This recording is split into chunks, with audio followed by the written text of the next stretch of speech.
Hello friend, সবাইকে আমি বলেছিলাম যে আমি গ্যাংটক গেছিলাম, আবার সেকেন্ড একটা ভিডিও নিয়ে চলে এসেছি। তো তোমরা সবাই দেখো যে যখন আমরা গ্যাংটকে গেছিলাম, এটা সেখানকার একটা ভিউজ পয়েন্ট ছিল, যেখানে একটা রিসি রিভার বলে একটা পয়েন্ট ছিল, যেখানে রিভারটা একটু অল্পই ছিল, কেন ওখানে রাস্তায় যেহেতু কাজ হচ্ছিল, কিছুটা জায়গায় জল ব্লক করা ছিল, তো তাই জন্য সেভাবে ওয়াটারটা ছিল না। তো ওখানে আমরা যেহেতু এই ভিউজ পয়েন্টটায় নেমেছিলাম, তো ওখানে আমরা ঘুরে ঘুরে দেখছিলাম। তো এখানে দেখতে পাচ্ছ কি সুন্দর পাহাড়ে ভরা, আর প্রচুর পরিমাণে অনেক বড় বড় গাছ ছিল।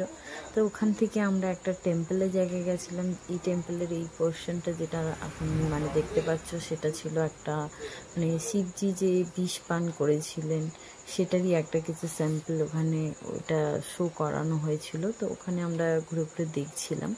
তো ওখান থেকে তারপরে আমরা যখন সামনের দিকে যাই, যে টেম্পলে ওখানে আর অন্য কী ঠাকুর আছে, তো সামনের দিকেই যেই আমি দেখতে পাই একটা বজরংবলীর মূর্তি। যে ওখানে একটা সামনের দিকে, এই যে সামনের দিকে যে মূর্তিটা দেখতে পাচ্ছ, এটা একটা বজরংবলীর মূর্তি ছিল।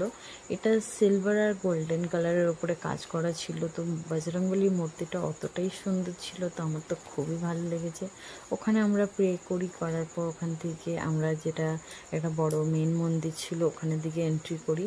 তো আমি ভেবেছিলাম ওখানে হয়তো আদার্স অন্য কোনো ঠাকুর আছে। তো ওখানে এন্ট্রি করার পরে বুঝতে পারি যে ওখানে গণেশ ঠাকুরের মূর্তি আছে। তো এখানে যখন ভেতরের দিকে এন্ট্রি করে দেখি, তো সামনের দিকে অনেক বড় একটা গণেশ ঠাকুরের মূর্তি ছিল, আর প্রত্যেকটা ওয়ালের মধ্যে যে হ্যান্ড ওয়ার্কের যে কাজ করা ছিল, সেগুলো প্রত্যেকটাই গণেশ ঠাকুরের মূর্তির কাজ করা ছিল, ওনার অনেক রকমের রূপের। তো এখানে আমার মূর্তিগুলো খুবই ভালো লাগছিল, কেন প্রত্যেকটা মূর্তি গণেশ ঠাকুরের ছিল, আর খুব সুন্দর হ্যান্ডওয়ার্কের কাজ করা ছিল। আর সামনে যে ঠাকুর দেখতে পাচ্ছ, সেটাও গণেশ ঠাকুরের মূর্তি ছিল, আর সেটা সিলভার অ্যান্ড গোল্ডের ওপরে কাজ করা ছিল। আর মন্দিরটা ভেতরে ঠাকুরের স্পেসটা অতটাই সুন্দর ছিল, নিট অ্যান্ড ক্লিন। তো খুবই সুন্দর লাগছিল। এমনকি এই ওপরের দিকে পোর্শনেও যে হ্যান্ডওয়ার্কের যে কাজ করা ছিল, সেটাও খুব সুন্দরের ওপরে কাজ করা ছিল।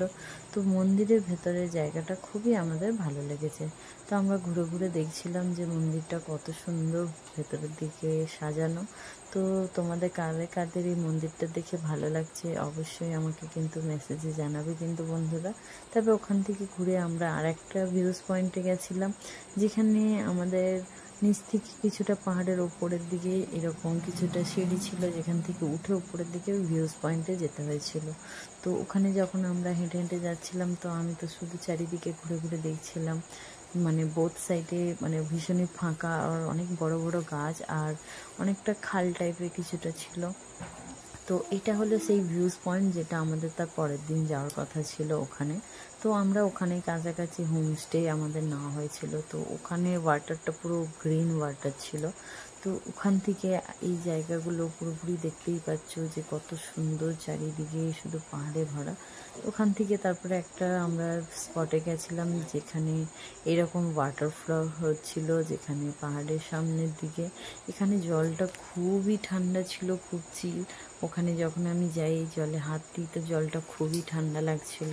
আমার তো ওই জায়গাটা খুবই ভালো লেগেছে। তারপরে আমরা গাড়িতে করে এরকম সাইট সিন দেখতে দেখতে আমরা ঘুরতে ঘুরতে আমরা চলে যাই আমাদের রুমের দিকে। যেহেতু পুরো দিনটাই আমরা শুধু একটার পর একটা স্পটের দিকে আমরা যাচ্ছিলাম ঘোরার জন্য। তো ঘোরার পর এখান থেকে আমরা ঘুরে, যখন আমরা গেছিলাম এইবারে গ্যাংটকে, তো আমাদের একটু মনটা এই জন্য খারাপ ছিল যে এবারে স্নোফলটা আমরা সেভাবে পাইনি, এর আগে আমরা যেভাবে পেয়েছি। তো আইসটাও খুব কম ছিল, কিন্তু এনজয় করেছি প্রত্যেকটা জায়গায়। হোমস্টেও খুব ভালো ছিল। তো এটা আমরা ঘুরতে ঘুরতে আমরা যাচ্ছিলাম, প্রত্যেকটা রাস্তার ভিউজগুলো দেখতে দেখতে আমরা যাচ্ছিলাম আমাদের হোটেলের রুমের দিকে। তো এখানে দেখতে পাচ্ছ কি সুন্দর, আকাশে মেঘে পুরো ভরা, আর আকাশটা খুবই সুন্দর লাগছিল। তো আমার তো খুবই ভালো লাগছিল। তোমাদের কাদের কাদের পাহাড়ে যেতে ভালো লাগে আমাকে অবশ্যই জানাবে। এটা আমাদের যে হোমস্টে যে রুম ছিল, এটা সেখানকার হোটেলের রুম ছিল। তো এই রুমটাও খুব সুন্দর। আমরা যে প্রত্যেকটা যে রুম পেয়েছিলাম, প্রত্যেকটা রুম খুব নিট অ্যান্ড ক্লিন ছিল হোমস্টেতে। তো আমার তো খুব